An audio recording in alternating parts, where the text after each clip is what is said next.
Bonjour. Bonjour, bonjour Maguette.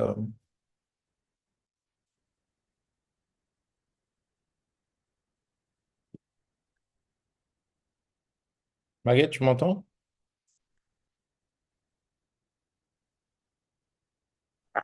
Non, je suis pas Maguette. Moi, je t'entends, Momodou, hein, personnellement. Ah, ok, bonjour. Je t'entends très bien, même. Bonjour. Bonjour Ok, Momodo, je t'entends très bien.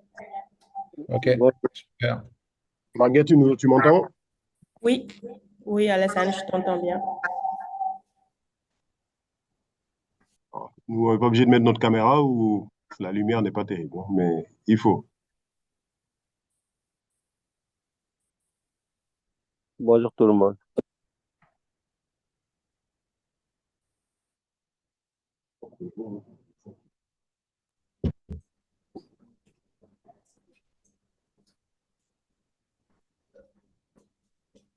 Que c'est mieux. Non, c'est fort. Hmm?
Nous allons commencer dans quelques minutes, le temps d'attendre que nos participants nous rejoignent.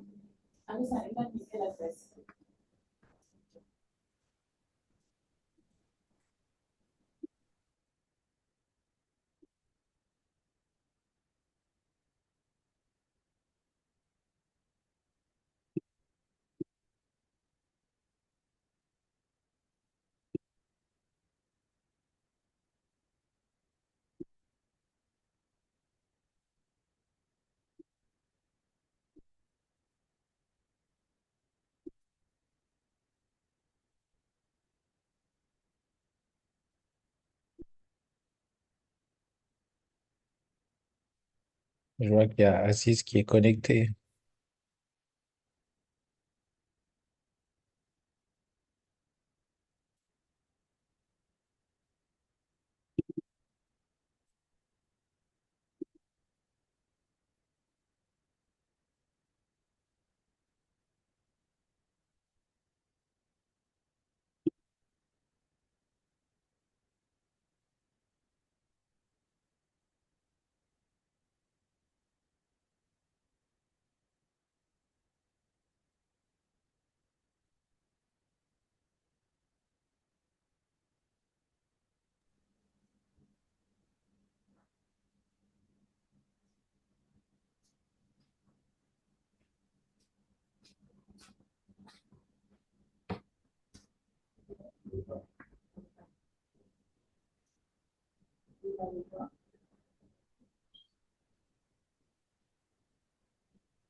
Nous allons attendre 5 petites minutes. Ok, c'est parfait.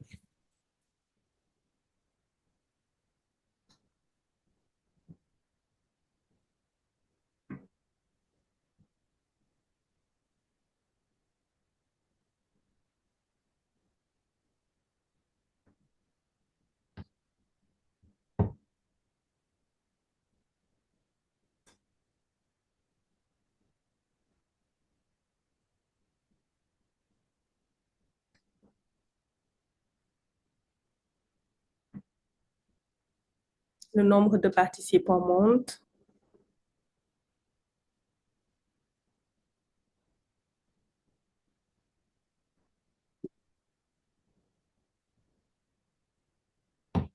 N'hésitez pas si vous voulez envoyer le lien à d'autres personnes.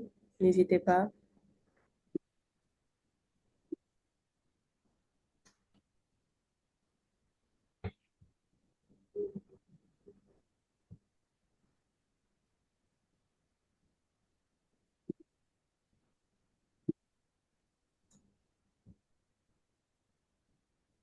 Bienvenue à ceux qui nous rejoignent.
On va commencer dans 1 minute.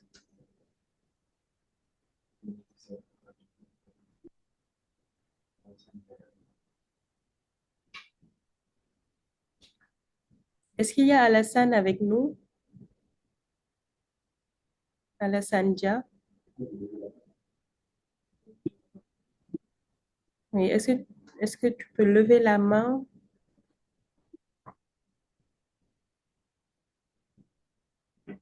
Ou bien réagir sur le chat?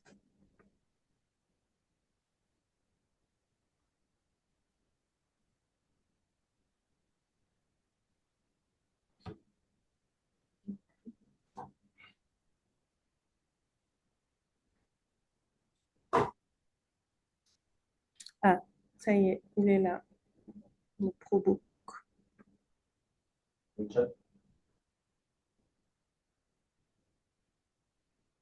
Du coup, Alassane, nous allons activer ton micro et ensuite, on pourra commencer.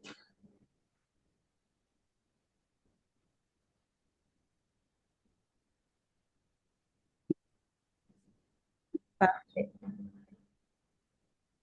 Je vous propose de commencer sans plus tarder.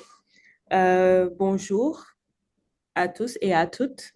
Je suis ravie d'être là aujourd'hui avec vous pour échanger sur un sujet passionnant, pourquoi les leaders visionnaires investissent dans la data et l'IA. Je suis Maguette Touré, votre hôte. J'ai eu le plaisir et la chance de travailler dans plusieurs domaines variés durant ces 10 dernières années, où l'innovation était au cœur des défis. Dans l'offshore pétrolier, par exemple, j'ai travaillé sur des sujets de mise en place de maintenance prédictive pour éviter les pannes et les détecter en avance. Dans le domaine des télécoms, j'ai travaillé dans la détection de causes d'incidents réseau afin d'améliorer la qualité de service. Et récemment, j'ai aussi travaillé dans le domaine de l'agroalimentaire où j'ai contribué à des projets de détection d'anomalies sur des commandes pour garantir la satisfaction client. Actuellement, du coup, chez DataBees, depuis près de 1 an, un peu plus de 1 an maintenant, J'ai le privilège d'être CTO et le privilège aussi de manager des équipes techniques qui sont talentueuses, fantastiques, qui forment et qui conseillent les professionnels dans les usages de l'IA et de la data. Je vais vous parler de DataBees. Donc, qui est DataBees? Que fait DataBees?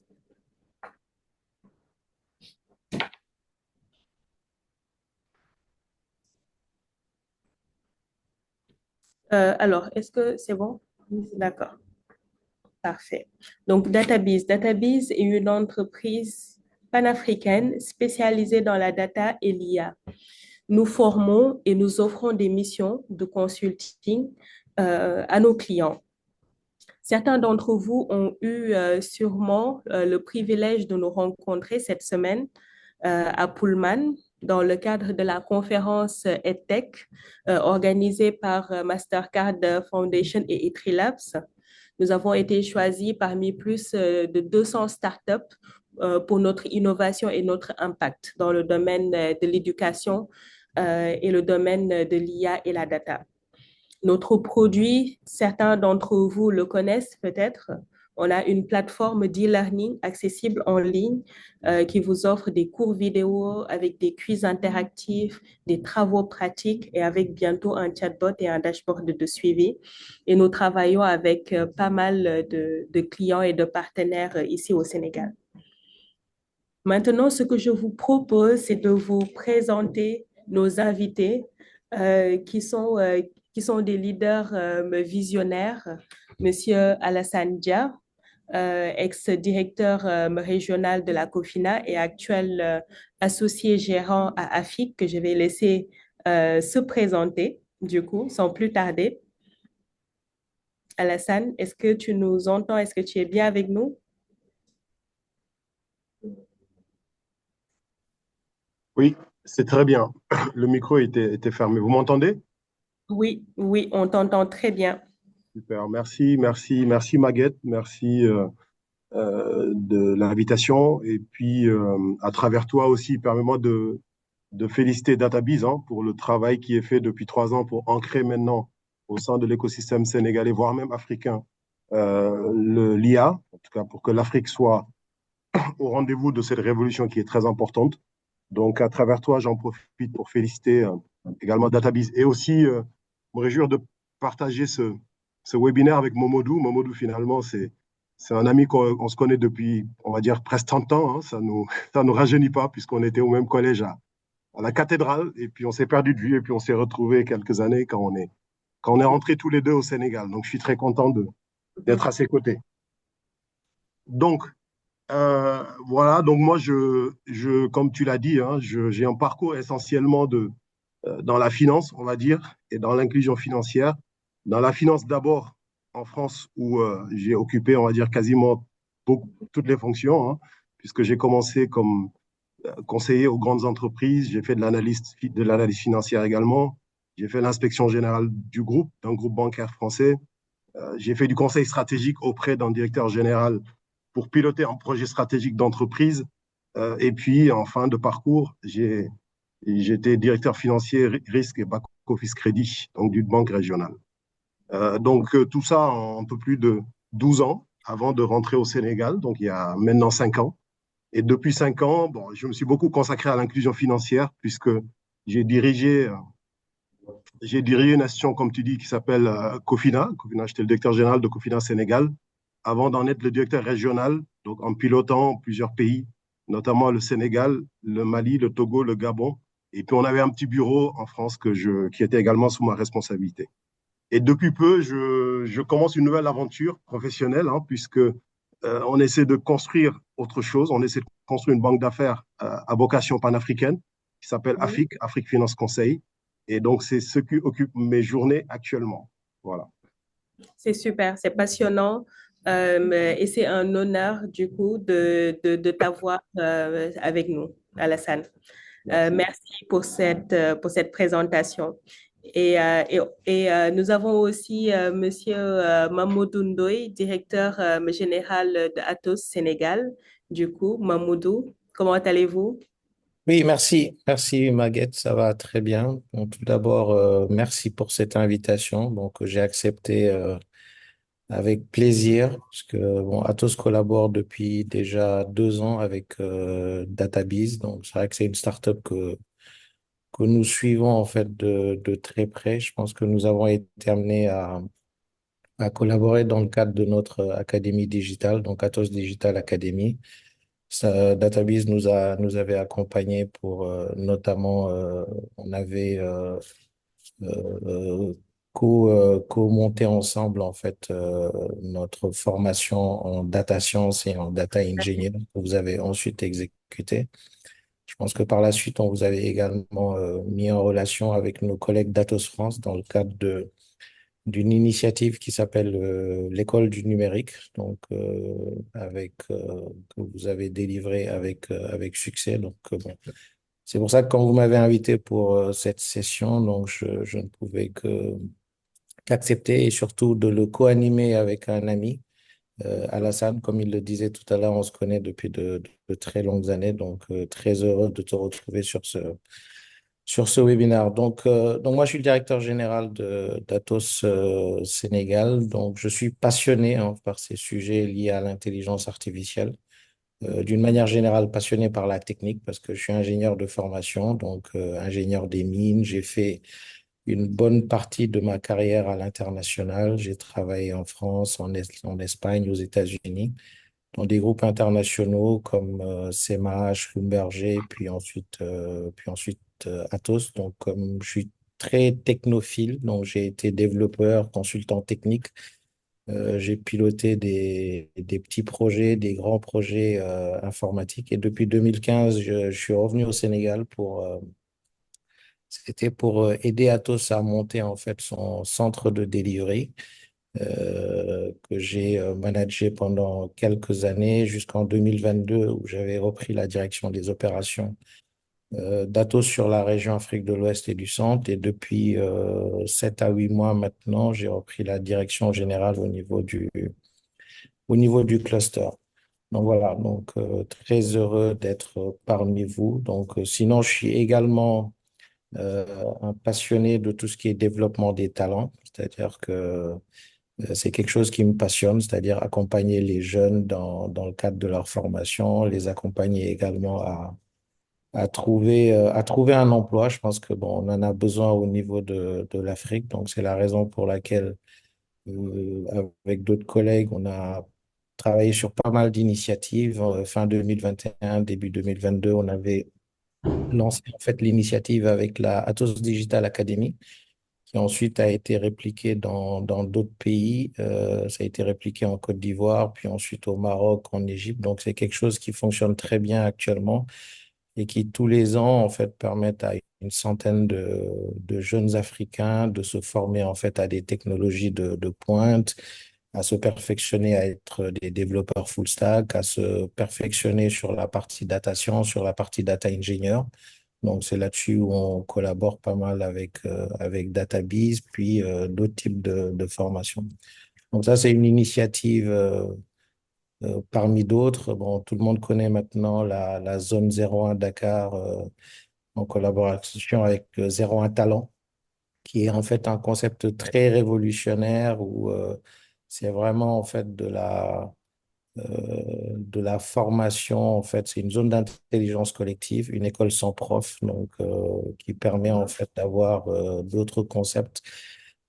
Sinon, aussi d'autres initiatives avec Maria Maba. La semaine dernière, j'étais très heureux d'accueillir les élèves de première de Maria Maba que nous accompagnons sur une formation sur du coding, donc avec un programme de mentorat à la clé. Et bien d'autres initiatives. Par exemple, là, actuellement, on échange pas mal avec la Fondation Mastercard sur Mhm. des initiatives de formation au niveau de la région UMOA. Donc, il y a des initiatives qui sont en cours sur le Togo, des initiatives en préparation sur le Bénin. Bon, sur le Sénégal, il y a déjà des choses qui ont été faites parce que on avait été à l'initiative aussi du programme Force M.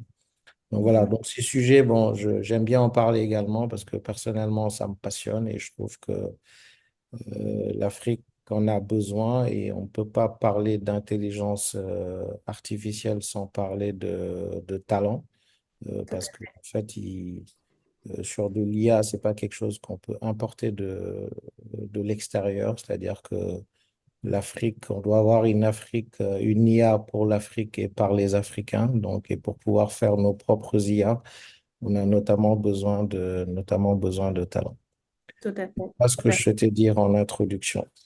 Eh bien, merci beaucoup, Momodou, et bravo pour ce parcours inspirant. Chers invités, chers participants, n'hésitez pas. Si vous avez des questions, n'hésitez pas à les poser directement sur le chat. Et sans plus tarder, ce que je vous propose du coup, c'est de rentrer dans le fond du sujet qui nous réunit aujourd'hui.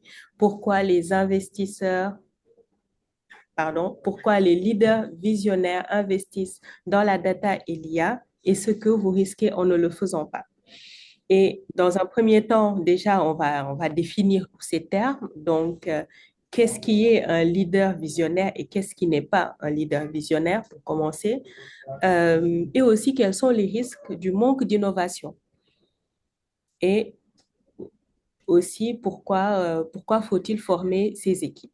Donc, sans plus tarder, je vais commencer par vous poser une question. Alors, Monsieur Alassane Dia, donc, selon vous, qu'est-ce qui fait un leader visionnaire? Alors, c'est une vaste question. Donc, on va essayer de synthétiser, d'aller à l'essentiel, en tout cas, de donner notre perception par rapport à cette question-là. Donc, moi, on entend, il y a beaucoup d'associations de mots hein, avec le mot leader. Donc, on entend parler parfois de leader transformationnel, de leader inspirant, de leader empathique, et donc, effectivement, de leader visionnaire. Moi, je dois dire que le leader visionnaire emporte ma préférence. Je vais essayer d'expliquer pourquoi. En tout cas, c'est cette association qui emporte ma préférence. Je vais essayer d'expliquer pourquoi. Je trouve que dans le leadership, la vision est fondamentale. C'est-à-dire que c'est à la base de tout. C'est à partir de la vision que découle la mission de l'entreprise ou de l'organisation, si on veut penser de manière plus globale. C'est à partir de ça que découlent les valeurs, la stratégie également. Hein. Il s'agit ici de fixer un cap, une ambition, une perspective long terme. Donc, on n'est plus sur du court terme. On essaie de fixer une direction et on est sur un temps long. Et donc, la vision est fondamentale, je pense, et c'est la base avant toute chose lorsqu'il s'agit de parler de leadership. Mais bon, lorsqu'on parle de leadership, bon, c'est mis à plusieurs sauces, mais pour moi, le véritable enjeu, au-delà de la vision, c'est comment finalement le leader doit permettre de partager cette vision-là pour qu'elle soit portée par tous au sein d'une entreprise, lorsqu'il s'agit d'une entreprise, mais ça peut être une association, une communauté religieuse et autres. Donc, pour moi, le sujet, il est là et c'est là où c'est peut-être le plus dur parce que formuler une vision, je ne dis pas que c'est facile, mais bon, on peut s'enfermer dans une salle à plusieurs, brainstormer, arriver à pondre quelque chose qui puisse être inspirant sur le papier. Maintenant, l'enjeu, il est où? L'enjeu, il y a un vrai enjeu lorsqu'il s'agit de porter ça, de l'incarner et de le faire porter par une masse pour que chacun porte finalement cette vision-là. Et donc, c'est là où le leadership intervient. Et c'est là où c'est un peu plus difficile et pourquoi d'ailleurs peut-être tout le monde n'aspire pas à l'être. Et donc, mais il y a des qualités finalement qu'on retrouve de manière assez commune chez plusieurs de ces leaders-là lorsqu'on observe un peu. Bon, je mets l'expertise et la compétence de côté. Pour moi, ça, c'est la base. On ne peut pas prétendre diriger des gens si on n'est pas, en tout cas, compétent en tant soit peu sur le sujet. Donc, si vous êtes dirigeant ou directeur général dans votre bureau et que chaque fois que les gens viennent vous poser des questions, ils partent sans réponse, donc au bout d'un moment, les gens, vous les verrez de moins en moins et à la fin de la journée, vous les verrez plus.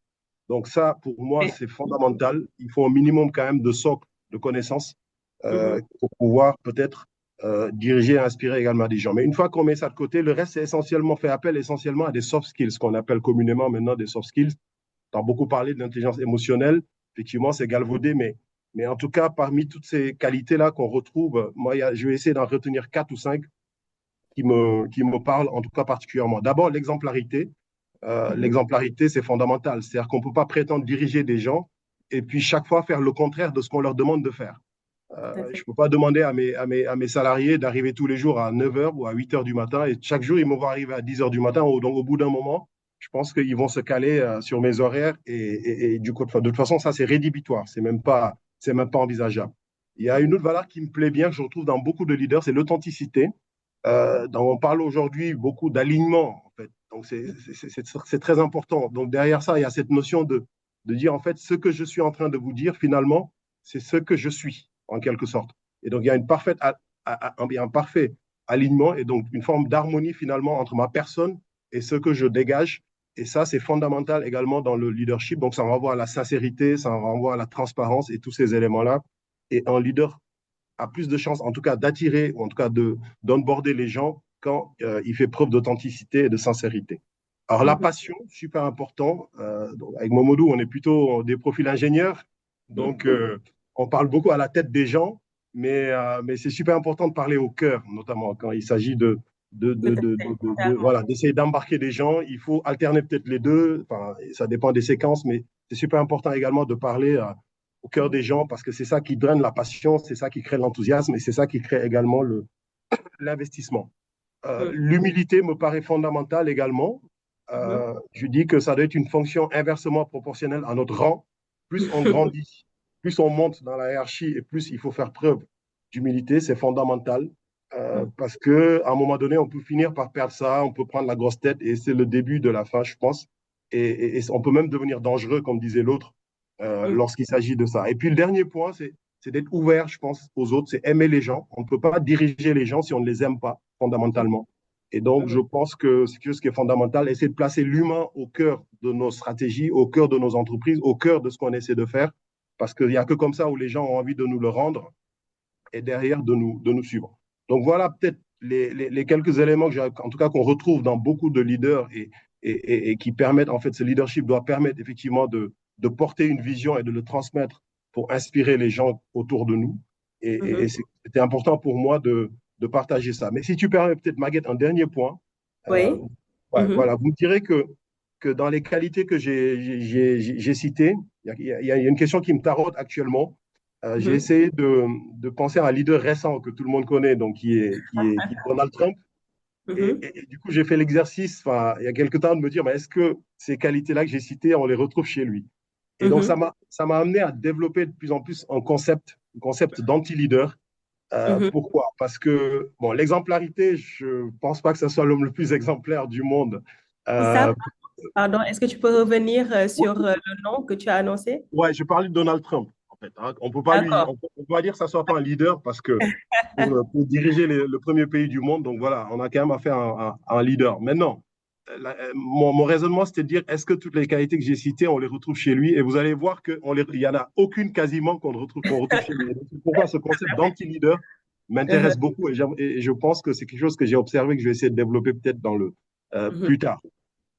Donc l'exemplarité, donc j'étais en train de dire que effectivement avec toutes ces condamnations et autres, c'est pas quelque chose qu'on retrouve vraiment chez lui. Exactement. L'authenticité, c'est discutable hein, parce que il a été souvent pris en flagrant délit de mensonge, j'ai envie de dire. Mhm. L'enthousiasme, on peut pas dire qu'il suscite de l'enthousiasme, il y a toujours le visage fermé, enfin bon, toujours, toujours à Nyangal, comme on dit en Wolof. L'humilité, c'est pas un exemple non plus, c'est pas en tout cas c'est pas un mendiant d'humilité. On le voit très bien. Et puis le dernier point, l'ouverture aux autres, on ne le retrouve pas véritablement chez lui également parce que sa politique immigratoire et autres, enfin bon, on peut multiplier les exemples. Donc pourquoi je dis ça? C'est juste pour dire qu'il n'y a pas la notion de leader est quand même assez complexe et il n'y a pas une définition unique. Et ce profil de leader correspond dans un monde en crise ou dans une entreprise en difficulté ou en crise, on a besoin de ce type de profil quand Mhm. on raisonne du court terme, mais ce pas des profils durables qui vont inspirer les gens dans le temps et autres. Donc, Mhm. je voulais aussi souligner ça parce que peut-être que certains ont fait le même exercice que moi, mais les deux choses ne sont pas antinomiques. Voilà. Eh bien, merci beaucoup Alassane pour cette belle contribution. Du coup, ce que je retiens, c'est qu'un leader doit avoir une vision, doit être exemplaire et et doit être compétent, du coup. Et aussi, eh bien, doit refléter toutes ses qualités et les vivre et être authentique. Et du coup, parmi vous, du coup, participants, mais si vous vous retrouvez dans cette description, si vous pensez aussi qu'il y a d'autres éléments aussi, d'autres qualités importantes, du coup, n'hésitez pas. Donc, écrivez-nous sur le chat, réagissez. Voilà, dites-nous ce que vous pensez de cette intervention de Alassane, voilà, pour qu'on soit dans l'échange. Donc, ce webinaire est pour vous, c'est pour échanger avec vous. Donc, n'hésitez pas.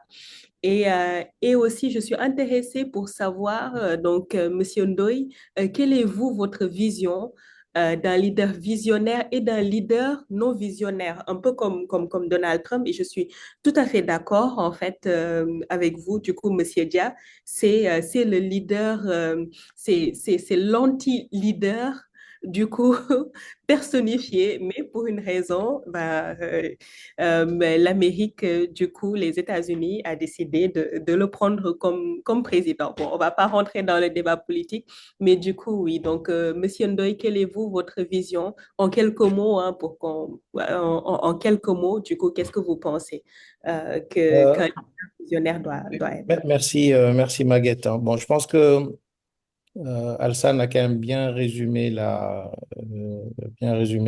chose. Bon, je pense qu'avec Alassane, là, il est un peu bavard, je suis aussi un peu bavard. On s'étend sur les réponses, on risque de déborder de la petite heure qu'on s'était donnée. Mais je pense Mhm, qu'il a déjà, mais déjà pour moi, il y a quelque chose d'assez important. Pour moi, on ne peut pas diriger et être un leader sans aimer les gens. Ça, c'est mhm, quelque chose tout à fait. d'assez important. Moi, chaque fois, en fait, je reviens là-dessus. Bon, il en a parlé il faut de l'empathie parce que pour diriger, être un leader, il faut aimer les gens. Mais moi, j'ai quelques caractéristiques de leader visionnaire que j'aime bien, en fait. C'est la capacité, en fait, à anticiper en fait les tendances futures. Donc ça, c'est quelque chose d'hyper important.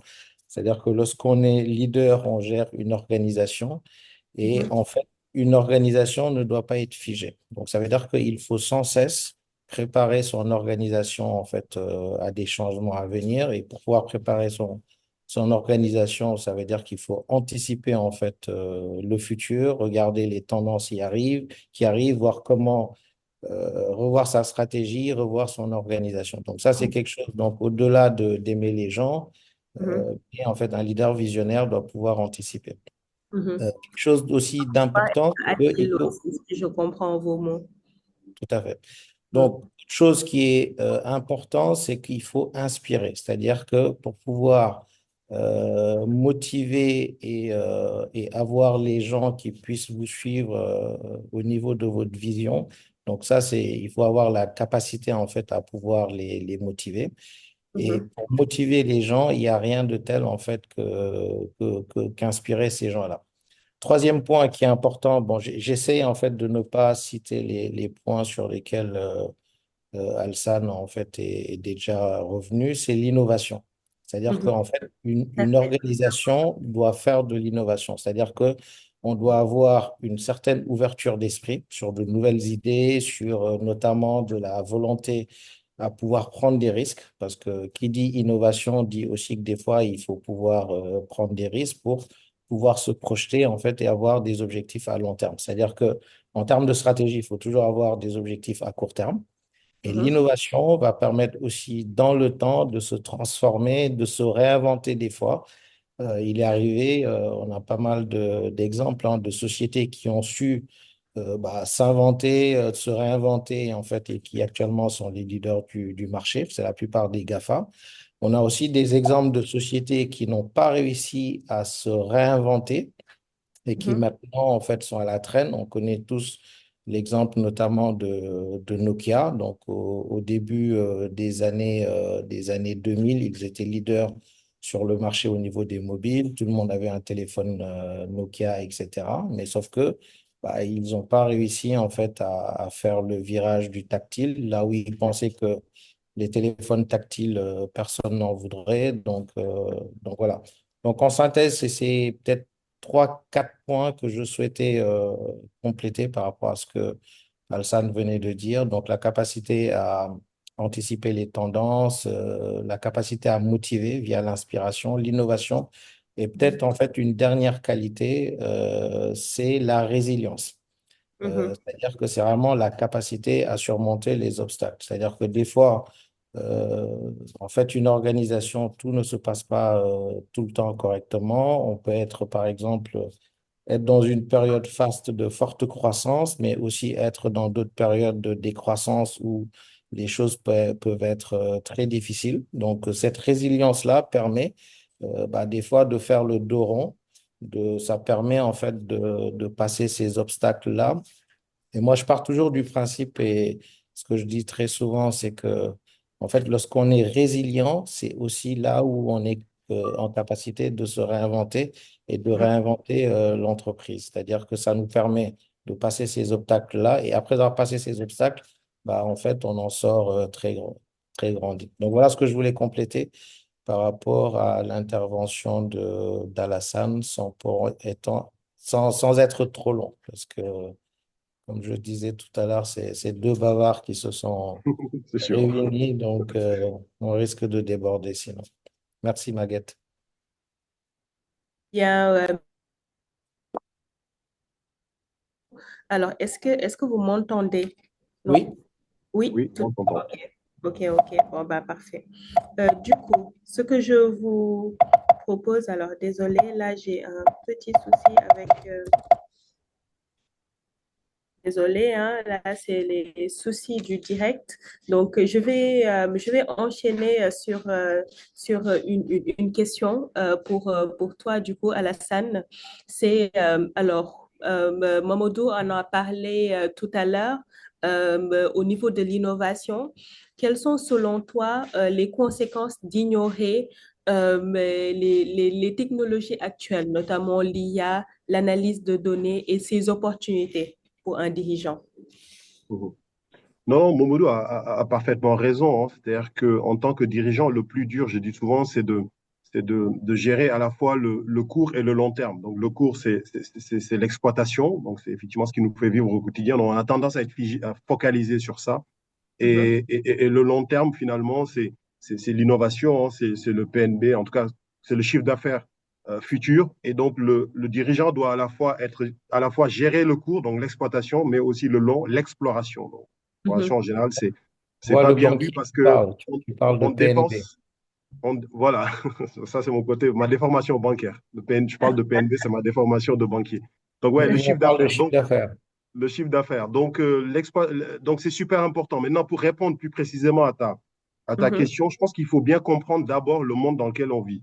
Donc, mhm, on dit on vit dans un monde qui est VICA, hein, que j'aime bien reprendre à mon compte. Donc, pour aller rapidement, un monde qui est volatile, qui est incertain, complexe et à la fois ambigu.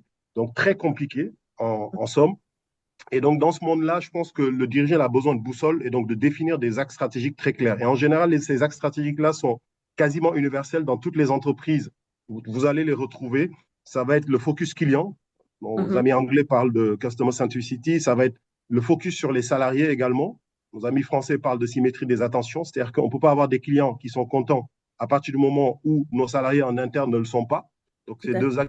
ces deux axes sont super importants. L'efficacité opérationnelle, donc tout le monde dans lequel on vit, dans chaque entreprise, essaie d'être le plus efficient opérationnellement. Et Mhm, maintenant, je rajoute moi aussi l'efficience financière parce que à la fin de la journée, il faut qu'on gagne de l'argent si on veut bien pérenniser l'entreprise. Et donc, mhm, sur ces quatre axes qui sont très importants, l'IA, la data et l'IA vont venir en fait améliorer les choses, accélérer les choses. Donc, ça peut être un catalyseur d'éléments de différenciation, hein. Donc, avec la data et l'IA, on peut se différencier de la concurrence. Ça peut être un moteur de croissance. On peut utiliser, je donnerai deux ou trois exemples tout à l'heure, mais sûrement Momodou sera plus complet là-dessus par son profil. Mais ça peut être un moteur de croissance. Ça peut être également un levier de création de valeur, bien entendu, mhm, l'IA et la data. Même, ça peut même être un disrupteur de modèles. On peut aller mhm, aussi loin. Quand on voit aujourd'hui Netflix, quand c'est arrivé, ça a tué ce qui existait avant. Les Uber ont tué en tout cas une bonne partie des taxis et autres. Donc avec l'IA et la data, en tout cas, on peut l'utiliser pour disrupter un modèle et créer de nouveaux océans bleus, créer de nouveaux espaces, en tout cas stratégiques, qui mhm, nous permettent en tout cas de créer de la valeur. Donc à partir du moment où j'ai dit ça, mhm, euh, donc le dirigeant qui ne comprend pas ça, Donc, Mhm. très rapidement, il va se distancer par la concurrence. Et la stratégie, basiquement, prosaïquement, si je reviens sur la stratégie, c'est quoi? Finalement, je renvoie à Sun Tzu.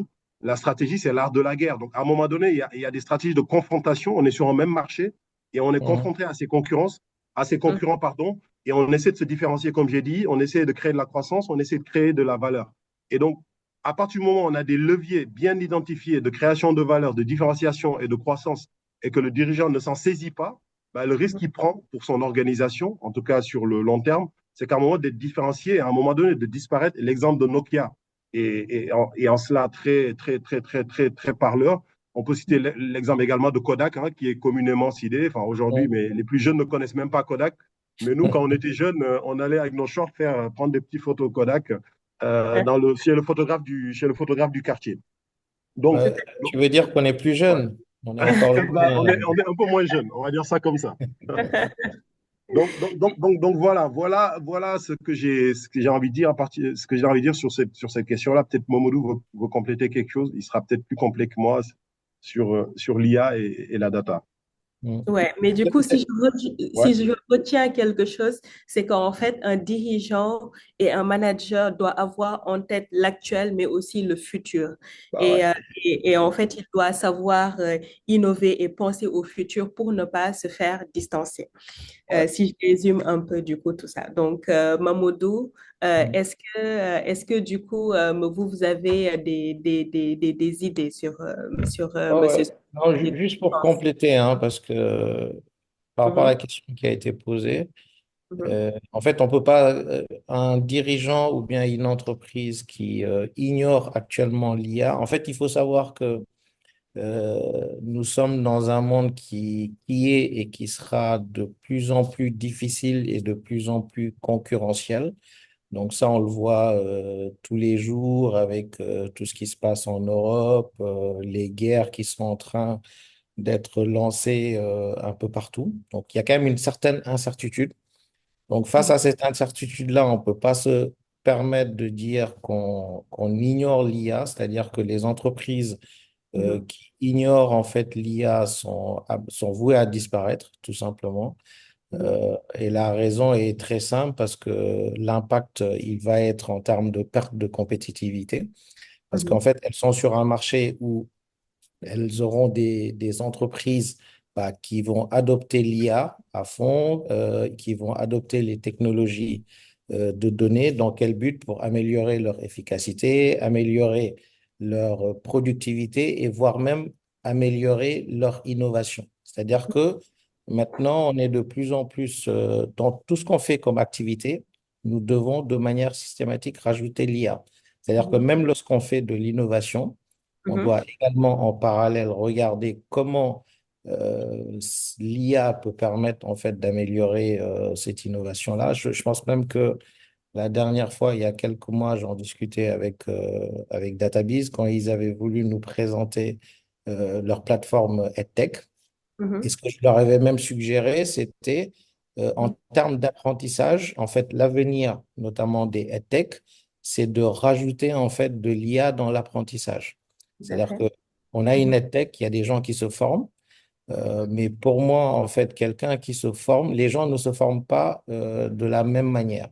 OK? mhm, Donc, ça veut dire qu'il faut même rajouter de l'intelligence artificielle où l'IA, en fait, essaie de détecter mhm, le profil d'apprentissage, en fait, de l'apprenant mhm. et lui fournir, en fait, des contenus adaptés.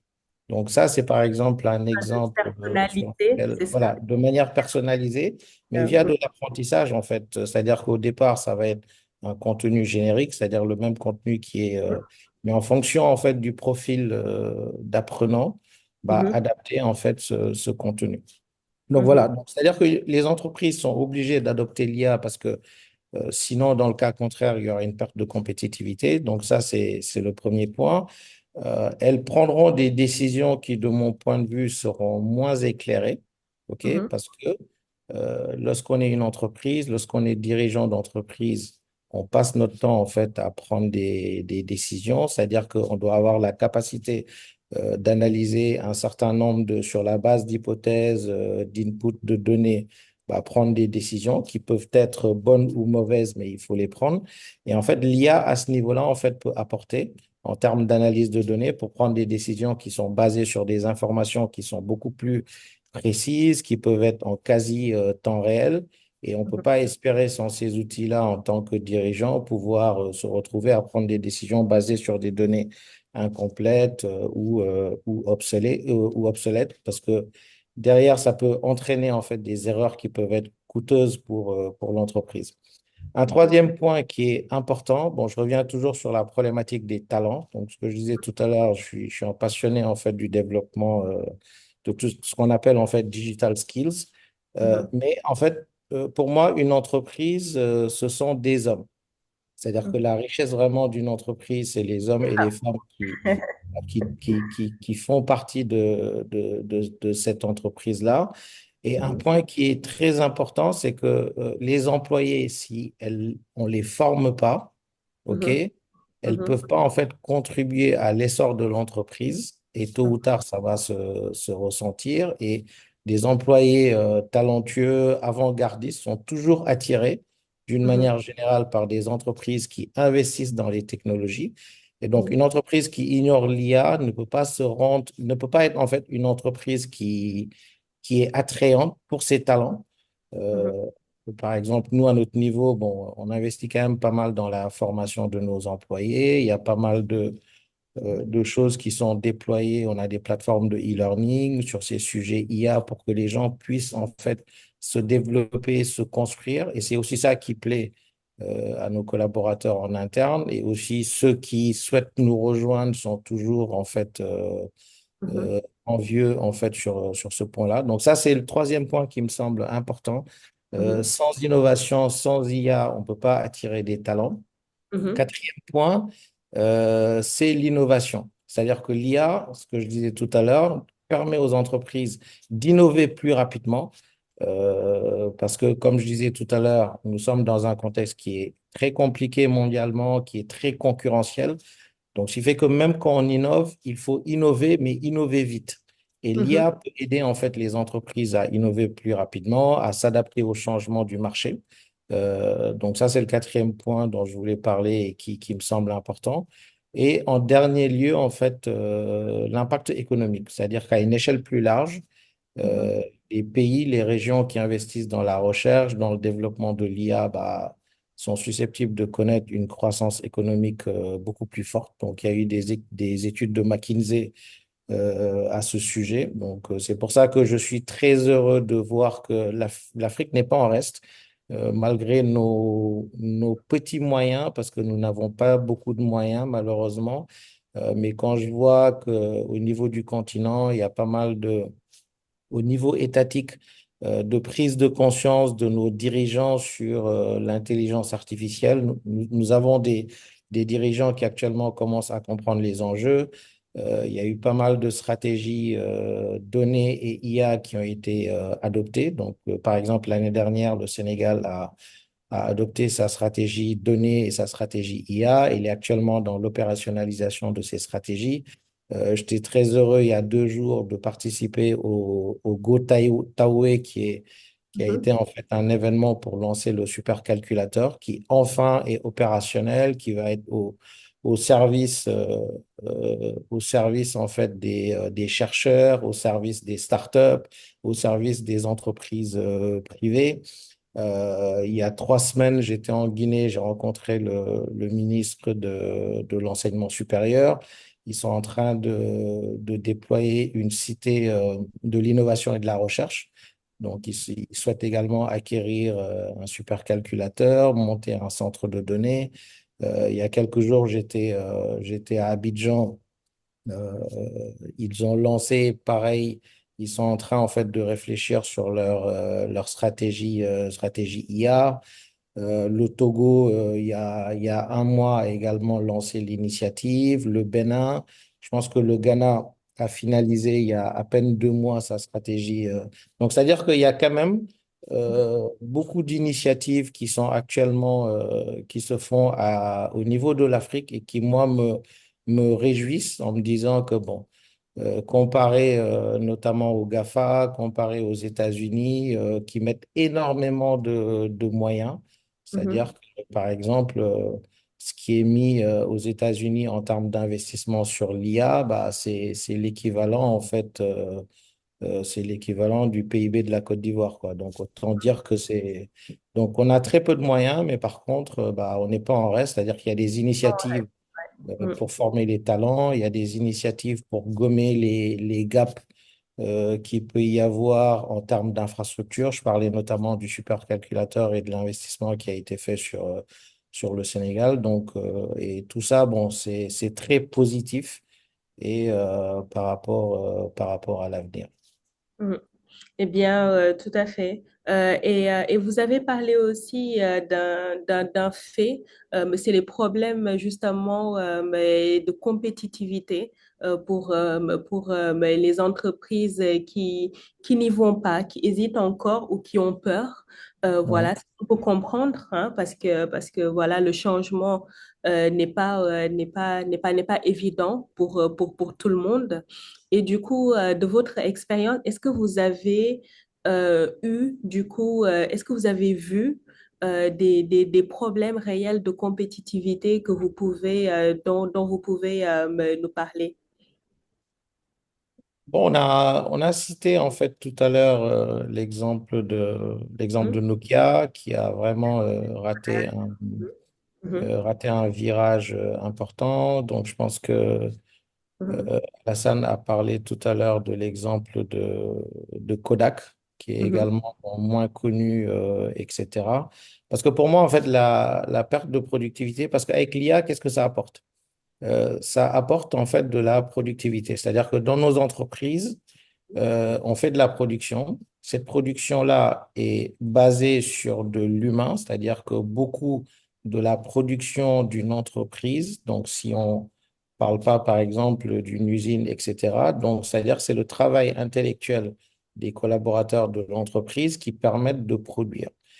Et mhm, donc, sur cette base-là, ça veut dire qu'il y a une corrélation entre cette production-là directe mhm, et puis, en fait, la productivité de l'entreprise.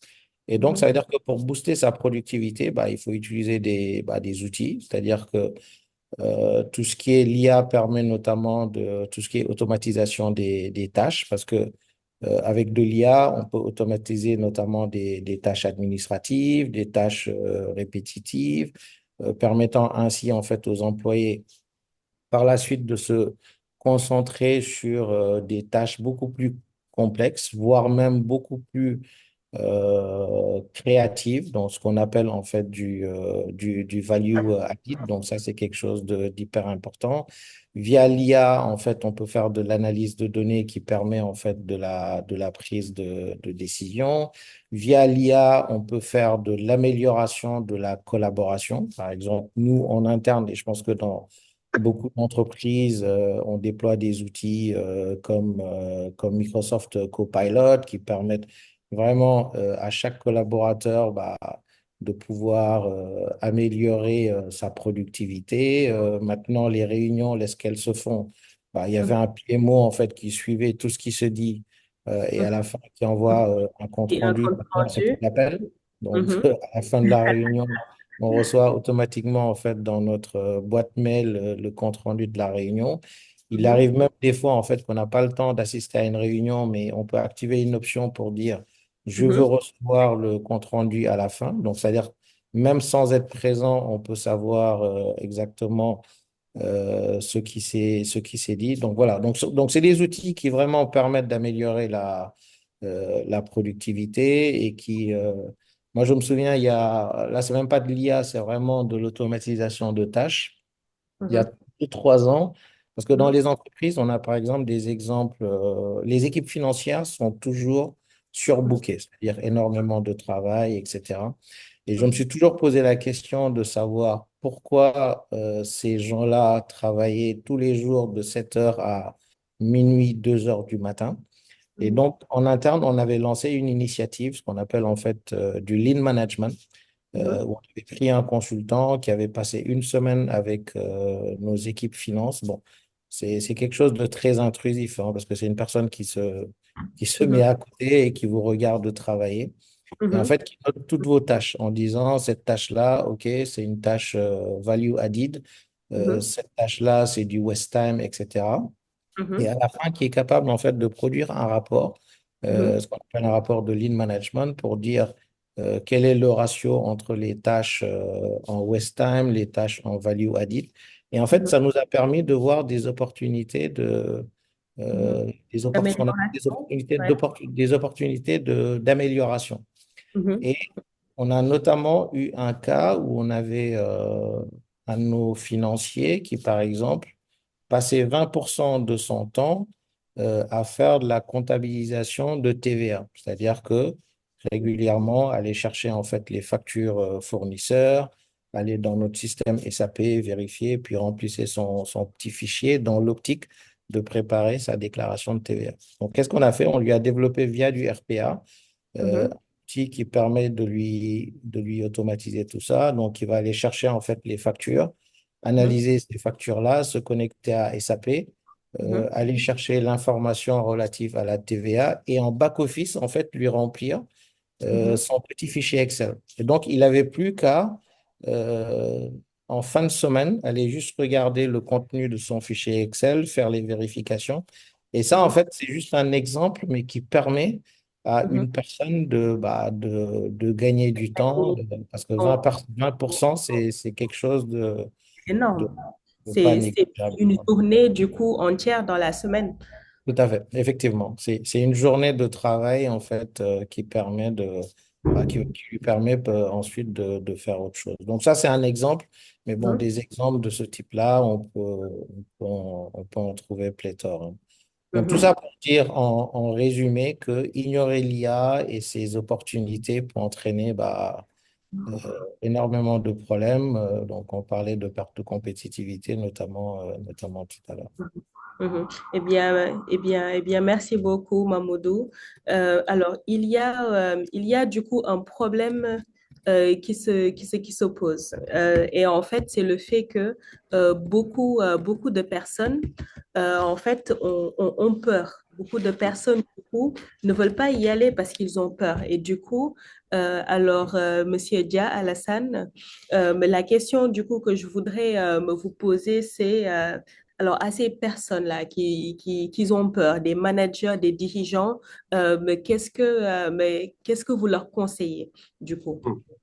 Alors, du coup, avant de répondre à ta question, si tu permets, Baguette, sur les managers et les dirigeants, je vais rebondir sur ce que disait, sur l'exemple que donnait Momodou, que je trouve assez très intéressant, en tout cas, la personne qui passait, le Mhm, comptable, là, qui passait une journée par semaine à mhm, comptabiliser de la TVA. Donc, la peur peut commencer à son niveau déjà, lui, parce qu'il peut se dire, bah, écoute, si Momodou commence à m'amener du RPA, s'il commence à m'amener de l'IA, des choses, est-ce qu'un jour, cette intelligence-là va pas remplacer mon intelligence, quoi, en quelque sorte? mhm, Et donc ça peut déjà, avant d'arriver chez le manager et les dirigeants, il y a une vraie peur, effectivement, au niveau des employés, notamment ceux qui font des tâches qui sont mhm, finalement répétitives, parce que, bon, l'enjeu dans une entreprise, Momodou l'a dit, hein, c'est des gains de productivité, c'est ça qui permet à la fin de la journée de créer aussi de la valeur. Et donc, à cette personne-là, j'ai envie de lui dire, ben non, justement, il faut que cette personne-là aille se former sur des tâches avec plus de valeur ajoutée. Donc, mhm, laisser peut-être les tâches répétitives à l'IA, en tout cas au robot, on va dire, lorsqu'il s'agit de RPA, et derrière, aller peut-être se former encore plus, faire du upskilling, faire du reskilling, peut-être aller explorer d'autres domaines de mhm, formation pour pouvoir continuer à survivre dans cet environnement-là. Donc, mhm, je sais pas, quand le scooter est arrivé, enfin, en tout cas, tous les gens qui conduisaient le vélo ne sont pas, tous les gens qui produisaient le vélo sont pas morts. Bon, ils ont fait des vélos différents, ils les ont améliorés, et ils ont trouvé un nouveau marché. mhm, Et je pense que l'autre exemple aussi que j'ai envie de donner, c'est quand Uber est arrivé, bah, mhm, que ce soit à Paris ou en tout cas dans d'autres métropoles, bah, les taxis n'ont pas complètement disparu. C'est-à-dire que mhm, les taxis ont pris un coup, mais derrière se sont réinventés également, ont amélioré leur qualité de service, ont intégré également de la technologie à leur manière. Et du coup, ça a permis d'élargir, de grossir le marché, mais le marché des taxis n'a pas disparu non plus. Donc, il n'y tout a à pas de fait. peur à avoir. Par contre, il y a Mhm, une remise en question, ça c'est sûr. Il y a une remise en question à avoir et qui doit être mhm, perpétuelle d'ailleurs par mhm, rapport aux innovations, parce que de plus en plus, ma conviction, c'est qu'on va aller vers des innovations de rupture. Donc, des mhm, innovations qui font que si on ne se forme pas, ben, on peut complètement disparaître. Donc Mhm. ça, c'est lorsqu'il s'agit c'est l'exemple de Momodou sur lequel je voulais rebondir. Mais pour répondre plus précisément à ta question, bah, de toute façon, le plus important pour moi, pour un dirigeant déjà, c'est d'être dans l'anticipation. Ça, Mhm. c'est fondamental. Et puis aussi dans la prise de conscience. Et Mhm. Momodou l'a dit, on a partagé, d'ailleurs, on a eu le plaisir de partager il y a 3 ans une formation bah, de donnée par Database, justement, Mhm. sur l'acculturation à la data. Donc, Mhm. Database qui était en collaboration avec HEC à l'époque pour donner cette formation-là, qui m'a beaucoup marqué, mais en tout cas qui m'a beaucoup aidé dans mon cheminement en tant que dirigeant pour Mhm. prendre conscience finalement de l'utilisation qu'on peut faire de la data et de l'IA, de tous ces sujets-là pour améliorer, puis finalement amplifier notre stratégie. Et donc, il n'y a pas de secret. Le secret, c'est la formation perpétuelle. C'est fini le temps où on avait le bac plus 5 et puis la formation, c'était fini, et puis on travaillait pendant 40 ans pour partir à la retraite. Ben, les Mhm. médecins le savent très bien, ils se forment toute leur vie, mais maintenant, du coup, ça va être le cas pour tout le monde de se Mhm. former. C'est pourquoi des initiatives comme Database, encore une fois, ça c'est super intéressant parce que ça permet à des professionnels, tout le long de leur carrière, de continuer à se former à de nouvelles technologies, à l'IA et autres. Et le focus aussi qui est mis par Momodou dans sa boîte justifie, et en tout cas est compréhensible dans ce contexte-là. Mm. Donc, pas Ouais. d'autre secret que l'acculturation, la formation, La formation. Mhm. voilà. Effectivement, ouais, je me souviens effectivement de cette formation qu'on avait, je crois que c'était sur de la data stratégie, Mhm. Absolument. notamment le professeur Casal, donc de François Casal, en effet. HEC, donc très intéressante parce que Casal a monté en fait une formation data stratégie en Mhm. partant en fait de tout ce qui est notamment règles de stratégie d'entreprise basées sur du Blue Ocean, c'est-à-dire tout ce qui est océan bleu. Et effectivement, c'était quelque chose d'assez important. Juste pour finir en fait sur ce truc-là, sur cette question, euh, Maguette, en fait, en Afrique, on a quand même des exemples hein, d'entreprises qui ont Mhm. été réfractaires en fait à l'innovation, à la technologie et qui se sont retrouvées en fait disruptées au niveau du marché. Mhm. On voit notamment les banques traditionnelles. OK? Oui. On avait eu l'exemple de M-Pesa au Kenya qui a commencé en fait à dominer le marché des services financiers. Dans nos géographies, on a eu les exemples de Orange Money, tout ce qui est Free Money, et avec la révolution récente avec Wave, c'est-à-dire que maintenant, les gens, bah, ils payent avec Wave, avec Orange Money, etc. Donc ça a quand même été quelque chose de disruptif. Et Mhm. c'est uniquement grâce à la technologie, c'est-à-dire que Wave, bah, c'est une entreprise uniquement technologique.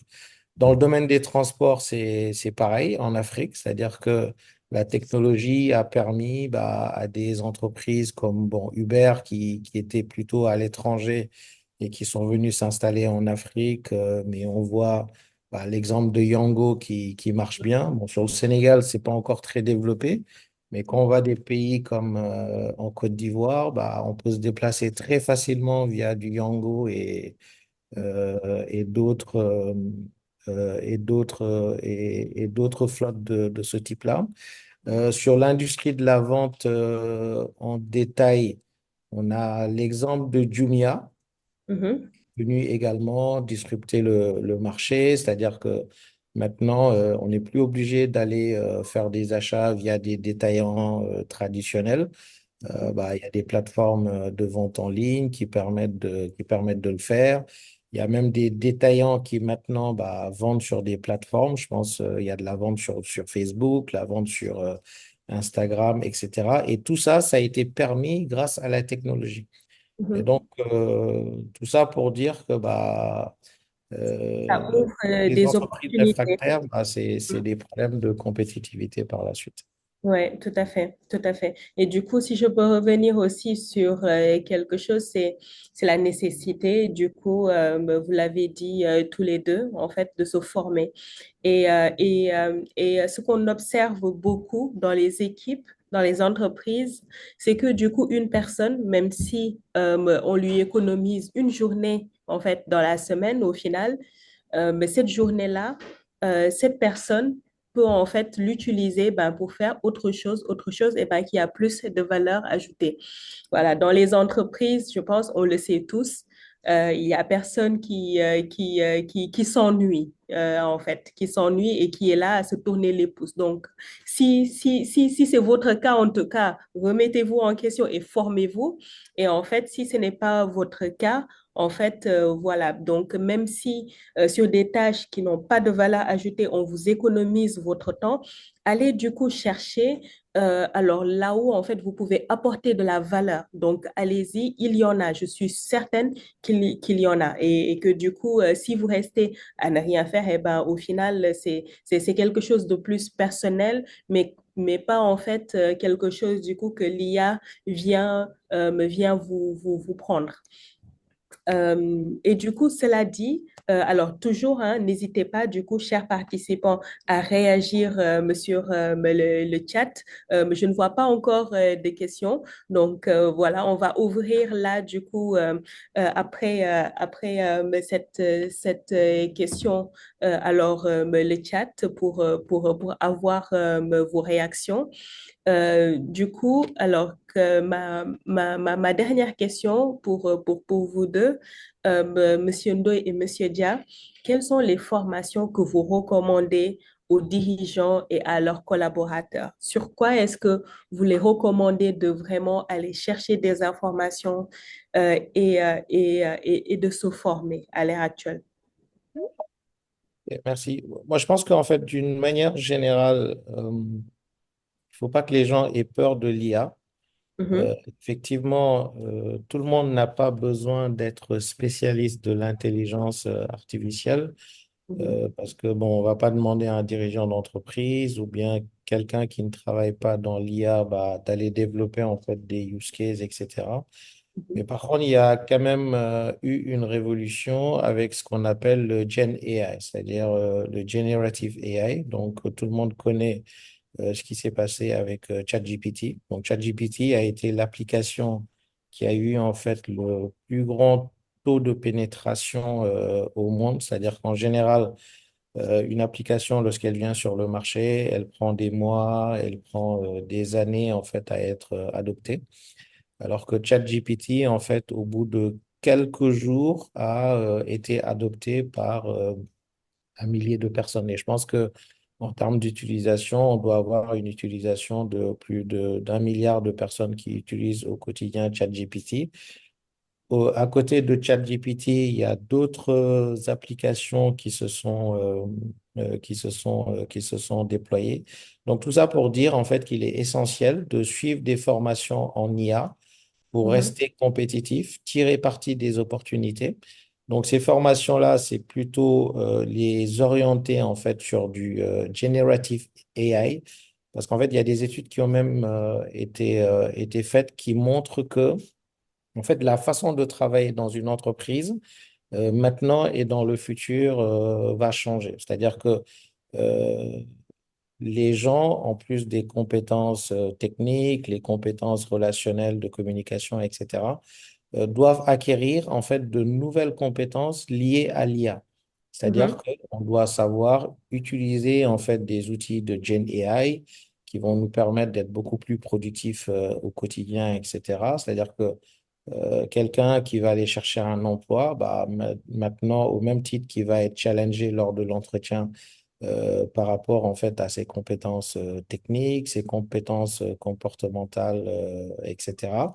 Bah, maintenant, les gens de plus en plus vont aussi être challengés sur la partie Gen AI, savoir est-ce que les gens utilisent du Gen AI, comment par exemple quand je fais mes fichiers Excel, bah, j'utilise par exemple un Copilot ou un autre outil. Quand je produis de la documentation, est-ce que j'utilise également des outils d'intelligence artificielle? Donc, pour les dirigeants, il y a des formations qui existent sur notamment la partie basics, c'est-à-dire aller sur les bases de l'IA générative. C'est bien de comprendre également tout ce qui est algorithme avancé pour comprendre un petit peu bah, comment produire du contenu. Parce que même lorsqu'on fait du chat GPT ou du Copilot, etc., il faut savoir discuter avec le copilot ou bien c'est-à-dire que avoir des prompts qui permettent d'avoir des résultats les plus fiables possibles parce que il y a quand même aussi une problématique sur l'IA, c'est que tout ce qui est retourné n'est pas forcément fiable, mais quelqu'un qui sait l'appréhender, en fait, peut en tirer profit. Mhm. Sur la partie collaborateur, si je prends l'exemple, par exemple, de ce que nous faisons chez Atos, donc nous avons déployé pas mal de formations pour les collaborateurs. Nous avons notamment une plateforme qui s'appelle Gen AI Learning Hub, donc qui est une plateforme qui propose des sessions virtuelles, donc dirigées par des experts de l'industrie et qui permettent d'offrir une expérience pratique dans le domaine de l'IA. Donc, ce sont des cours en ligne qui ont été sélectionnés par, on va dire, des géants de l'industrie comme AWS, comme Microsoft, et qui permettent d'aborder donc des sujets autour de la generative AI, autour de ChatGPT, autour des services AWS, autour de Microsoft Azure. Donc voilà, donc ça, c'est des choses qui sont importantes. C'est-à-dire que même chez nous, par exemple, la communauté de développeurs, parce que Mhm. maintenant, même quand on code, on doit coder en fait avec l'IA. C'est-à-dire que l'IA peut nous permettre en fait d'améliorer notre code. Mhm. L'IA peut nous permettre de faire ce qu'on appelle en fait du code clean. L'IA peut nous permettre de faire du code en fait avec ce qu'on appelle des techniques de secure coding. Donc ça, en fait, c'est un certain nombre d'outils que les développeurs doivent de plus en plus utiliser. Et quand je disais tout à l'heure, pour être un bon développeur, il faut aussi utiliser les outils qui existent sur le marché. Tout à fait, tout à fait. Eh bien, merci beaucoup, Mamoudou, pour cette contribution. Monsieur Dia Alassane, du coup, est-ce que vous aussi, vous avez des formations que vous recommandez aux dirigeants et à leurs collaborateurs? Enfin, il y a deux types de formations pour aller vite, hein. Mamoudou l'a dit, donc je vais essayer d'être synthétique. Du coup, c'est les formations métiers, donc c'est ce que vous proposez en quelque sorte, ce que vous avez fait en collaboration avec Atos, que DataBiz a fait en collaboration avec Atos. Donc, Mhm. on est sur des formations de data engineer, data scientist et autres, et parfois même des modules peut-être spécifiques parmi Mhm. ces parcours-là. Après, bon, lorsqu'il s'agit de managers, de dirigeants, bon, j'ai envie de recommander la formation finalement que j'ai suivie il y a 3 ans avec Momodou, hein. Là, je l'ai Mhm. trouvé vraiment super intéressante parce qu'on touche du doigt les enjeux et de fait les questions qu'un dirigeant doit se poser par rapport à toutes ces questions-là. Donc, il ne faut pas se tromper, hein. Enfin, les gens ont peur, mais les dirigeants peuvent avoir peur également par rapport à ce sujet-là parce que c'est un sujet qui est inconnu. Et Mhm. donc, finalement, ce sujet-là, enfin, cette formation-là que vous offrez en tout cas, m'a permis, moi, de démystifier les Mhm. choses, de me sensibiliser sur ces sujets-là et surtout de dire, bon, en fait, il y a rien de diable, finalement. De magie Pourquoi? aussi. Voilà, de magique, finalement, parce que les fondamentaux d'un dirigeant doivent rester, c'est-à-dire être capable de formuler une vision, être capable de transmettre cette vision-là, être capable de décider sur la base peut-être d'éléments le plus factuels possible pour essayer de se tromper le moins possible. Et Mhm. donc l'IA ne vient finalement que aider, assister le dirigeant dans ses fonctions fondamentales. Et l'IA ne changera pas le dirigeant, c'est-à-dire que les dirigeants ne vont pas disparaître et demain les entreprises ne vont pas être dirigées uniquement par de l'IA. Donc Tout il à faut fait. comprendre l'IA vraiment et le remettre à sa place, entre guillemets, comme un Mhm. outil finalement, comme Internet à un moment donné est devenu un outil également de travail au quotidien, comme le mail est devenu Mhm. un outil de travail. Avant, je rappelle peut-être qu'il y a 40 ans, il n'y avait pas de mail, hein, les gens n'échangeaient pas de mail.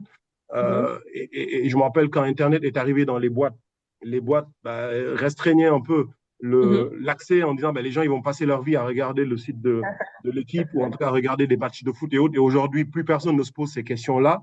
Donc, je Mhm. pense que le vrai sujet, il faut remettre en tout cas tout ça en perspective et dire que fondamentalement, le rôle du manager, le rôle du dirigeant ne changera pas, mais Mhm. l'IA est un outil supplémentaire qui vient dans sa boîte à outils et qui lui permet finalement d'amplifier, d'accélérer un peu ce qu'il faisait déjà bien. Et s'il le faisait mal, c'est pas l'IA qui va faire en sorte que il va le corriger, quoi.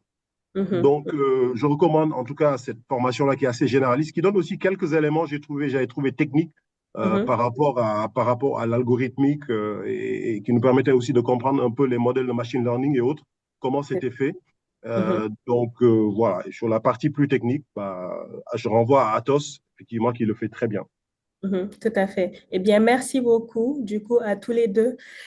Alors, pour ces contributions, je pense que les participants voilà, sont vraiment très contents, très enthousiastes. Donc, on a quelques questions, du coup, qui ont été sélectionnées. Et en fait, pour les autres, ne vous inquiétez pas, on vous répondra notamment sur notre page LinkedIn. Il y a notamment une question de Mabine Tignan qui demande quels conseils donneriez-vous aux entreprises pour développer les talents ou se former à la gestion de la data sans se décourager face à cette lacune? Et je pense qu'on l'a un peu touché du doigt, mais du coup, je vous laisse, chers mes invités, répondre. Donc, quels conseils donner aux Ouais. entreprises pour Bon, développer les talents? après, c'est vrai que c'est pas évident parce qu'en fait, la montagne est tellement haute par moment, on a le sentiment qu'on ne sait pas par quoi commencer. Et je pense Mhm, que ce qui peut être intéressant aussi, c'est de se faire accompagner en amont, en tant mhm, qu'entreprise, tout à dans fait. ce qui est communément appelé l'ingénierie pédagogique. Bah, il Mhm, s'agit peut-être de se faire accompagner par des spécialistes qui viennent nous dire, bah, voilà un peu l'état de l'art. Tout à l'heure, je crois que c'est Momodou qui parlait, ou toi, Baguette, qui parlait un peu de, de bilan, en tout cas, de maturité data, de maturité IA. Donc, je pense que c'est mhm, un premier pas de poser un diagnostic. Et dans le mhm, cadre de cette maturité-là, il y a plusieurs leviers, dont le levier de la formation.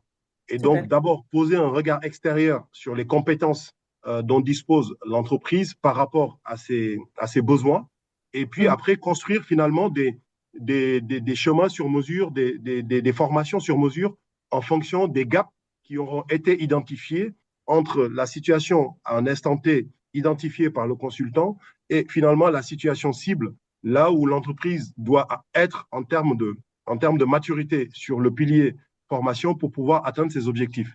Donc, quand on ne sait pas par quoi commencer, je pense que cette méthode exploratoire me semble pas mal, voilà, de mhm. se faire accompagner suffisamment tôt pour définir les besoins. Et puis après, ben, voilà, on va trouver des professeurs, en tout cas, ou DataBees ou autres, ou Atos pour combler ces gaps et se former.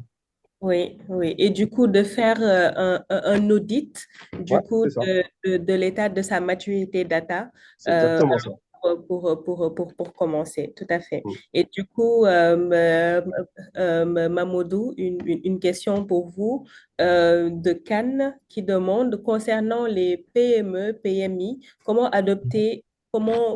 adapter, je pense, l'IA à ce type d'entreprise? En fait, je pense que les PME, PMI ont même plus intérêt à travailler avec de l'IA parce que, en fait, dans la mesure en fait, où elles sont petites, elles Mhm, ont vocation peut-être à grandir, etc. Donc, ce que je disais tout à l'heure, c'est-à-dire que c'est des entreprises qui doivent sans cesse innover. OK? mhm, Et l'IA peut permettre, en fait, d'accélérer cette innovation-là. mhm, Donc, pour moi, on ne peut plus, une PME, c'est-à-dire une grande entreprise, n'a pas le droit de ne pas travailler avec de l'IA, mais une PME, PMI a encore moins le droit. Parce que, toujours pareil, secteur concurrentiel, il faut être différenciant, c'est-à-dire qu'il faut être différenciant dans son offre, il faut être différenciant dans son organisation, il faut être différenciant dans la manière d'exécuter au sein de son entreprise, c'est-à-dire que sur la partie opérationnelle. Et c'est à ce niveau-là, en fait, que l'IA peut aider, mhm. notamment à combler, en fait, ce gap-là, quoi. Et pour moi, l'IA, maintenant, c'est devenu quelque chose de simple, d'accessible. C'est-à-dire Mhm, qu'avec le Gen AI, on n'a plus le droit de mhm. travailler De ne sans pas Gen AI. savoir et de ne Voilà, pas ne pas utiliser. savoir. On n'a pas besoin, en fait, donc, même on parlait tout à l'heure d'accompagnement, ça c'est plutôt pour les grandes entreprises, c'est-à-dire que c'est plutôt une entreprise qui a une quantité de données, qui veut l'exploiter, etc. Donc, nous on a des offres, par exemple, bon, je pense que Database peut-être également, où on peut venir faire un audit en fait de maturité, ce qu'on appelle en fait du Data Maturity Assessment, vous dire par rapport à d'autres acteurs de même niveau, comment est-ce que vous pouvez vous êtes situé, quelles sont les actions que vous devez prendre en fait pour évoluer et être au niveau du bon cadran, etc. Donc voilà, Mhm. pour moi, on n'a plus le droit de travailler sans IA et encore moins quand on est PME, PMI. Tout à fait. Eh ben, merci beaucoup, du coup, pour ces contributions. Maintenant, chers participants, je vais m'adresser à vous. Je vais vous demander, alors, qu'est-ce que vous retenez, du coup, de ce webinaire? Et est-ce que vous avez déjà apprécié notre temps ici? Donc, voilà, je vais vous demander un peu de mettre des pouces au niveau du chat pour dire si vous avez apprécié, et j'espère que vous avez apprécié notre temps ensemble, c'est important. Et aussi, est-ce que vous avez trouvé ces informations utiles? Donc, tout ce qu'on a partagé là avec Monsieur Dia, Monsieur Ndoye, est-ce que vous avez trouvé ça utile? Alors, sur le chat, bon, ouais, donc oui, donc là, je vois là les réactions. Très bien. Euh, super, super, je vois beaucoup de réactions. Et est-ce que vous allez vous former et former vos collaborateurs ou vos collègues ou en tout cas leur conseiller en fait de se former? Oui, oui, donc oui. C'est super, c'est super. Si vous avez quelque chose à tirer de ce webinaire, c'est vraiment ça. Formez-vous. Voilà, il y en a Talab qui dit, je me suis déjà inscrit sur Database pour me former. Bravo, Talab. Les autres, je vous encourage, vous aussi, à y aller et à vous former. Et dernière question, est-ce que vous voulez cadrer l'utilisation de l'IA dans vos activités? Parce que ça aussi, c'est important. Il faut cadrer l'utilisation, notamment si vous êtes dirigeant, si vous êtes manager, il faut cadrer l'utilisation. Et du coup, ce que je vous dirais, c'est que il ne faut pas en rester là. Maintenant, vous avez le choix. Vous pouvez partir avec tout ce que vous avez appris là et vous dire très bien, j'ai passé 1h30 avec DataBees, Atos et Afik, j'ai appris beaucoup de choses et merci, au revoir. Ou bien alors, vous pouvez continuer. Vous pouvez continuer et je vous encourage à le faire. Donc, on a parlé tout à l'heure de formation. Il y en a beaucoup qui sont accessibles, voilà, que vous pourrez aller voir, payer pour les faire ou bien voilà, rechercher. Mais sachez que nous, on a fait l'effort de travailler entre experts pour en fait rassembler toutes les informations dont en fait vous avez besoin, toutes les connaissances de base sur l'IA, sur l'analyse de données. On a créé des cours pour vous apprendre du coup à les appréhender et à travailler avec. Donc, allez voir la plateforme de formation de Database qui est accessible en ligne pour voir et faire ces formations. Il y en a pas mal qui sont gratuites. Il y en a pas mal qui sont gratuites, notamment aujourd'hui. Rien qu'aujourd'hui, vous remercier en fait de votre présence à ce webinaire qui concerne la data et l'IA, qui concerne l'analyse de données avec Excel et Power BI et bien d'autres formations. Et nous offrons aussi des ateliers de formation. On a reçu des questions sur le chat pour demander comment adapter l'IA à mon quotidien, à mes besoins. Et sachez qu'on vous offre des journées de formation pour faire cela. Donc n'hésitez pas. Je vais après vous donner un lien pour prendre des rendez-vous avec nous pour notamment vous inscrire à des journées de formation qui seront personnalisées pour vos métiers. Et aussi, sachez que nous vous accompagnons parce que l'IA, en fait, c'est la nouvelle révolution industrielle. Donc, c'est normal si vous avez peur. Il y a énormément de gens qui ont peur. Et si vous êtes dirigeant, je vais aussi vous dire quelque chose. Sachez que les gens avec qui vous travaillez utilisent déjà l'IA. Et là, du coup, eh ben, il y a un certain nombre de risques. Il faut que ces gens sachent bien utiliser l'IA pour ne pas non plus mettre des informations confidentielles sur vos activités, sur vos clients, sur une IA qui est publique. Donc là aussi, on vous accompagne dans la création d'une charte de l'IA et on vous accompagne aussi dans la réalisation de vos projets et dans les audits data. Donc, DataBiz, sachez que DataBiz a réalisé un certain nombre d'audits data au Sénégal dans plusieurs entreprises et a une méthodologie huilée pour le faire, très efficace pour le faire en quelques mois pour vous donner alors l'état du coup de votre maturité et vous accompagner en fait dans la roadmap pour avoir l'innovation et la compétitivité au centre de vos activités. Donc, prenez rendez-vous avec nous. Là, du coup, vous avez un lien, un QR code que vous pouvez scanner pour choisir des créneaux avec nous. Donc, allez-y, je vais vous laisser scanner.